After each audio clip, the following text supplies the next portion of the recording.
Hey, young friends, you probably recognize the spot where we come together every Sunday for children's sermons. It's a place where I get to sit next to you and we ask questions and we talk about how God is in our lives. Sometimes there's a drawing or an object, but it's always a reminder each week that God is with us and that God never leaves us alone. I'm going to tell you a secret, kids. When we're up here and we're talking, the grown-ups are listening. And sometimes the grown-ups even get something out of that. Sometimes they even get more out of a children's sermon than they do the grown-up sermon. Because when we talk up here, when we talk together, we're reminded of a very simple truth.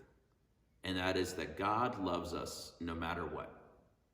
And that nothing that happens is going to take away God's love for us. I know right now that we're sad because I don't get to sit next to you. Because we don't get to go to school and see our friends, because we can't go play all of the places that we want to, because birthday parties and special events are canceled, because field trips and things that we were looking forward to, we've heard that they aren't happening anymore. Because grown-ups are stressed, because grown-ups are a little worked up right now, and we notice that as well. But none of that, none of what we're facing in the world right now, no matter how scary things might seem, are going to keep us from the love of God. And so as I'm sitting here, I'm picturing each of you sitting next to me where you usually are, and the ways that you run up here and that we sit and talk. And I can promise you that the grown-ups are doing the same, because that brings them joy and hope. And in the midst of all of this, that's what we all really want. Joy and hope of knowing that God is at work.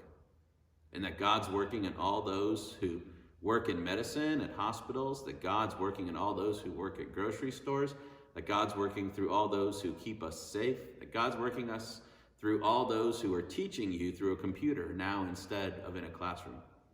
There are so many people that God is using right now to take care of us. And sometimes we just need to pause and remember that. So when we finish this video in a second, take a moment and by yourself or with your family, say a prayer, just like we do every week. Say, hey God, thank you for all those who are taking care of us. And today we especially remember, and maybe here you can list a few people who we're thankful for who are taking care of us. And God, we know that they do all that because of you. And no matter how long we have to be apart, there's nothing that separates us from your love. And then at the end, just like we do every Sunday, you can say, we love you, God, and amen.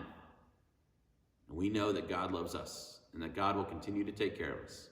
And all your friends at church love you, and we miss you, and we can't wait to see you again on these steps soon when it's a healthy time to do so.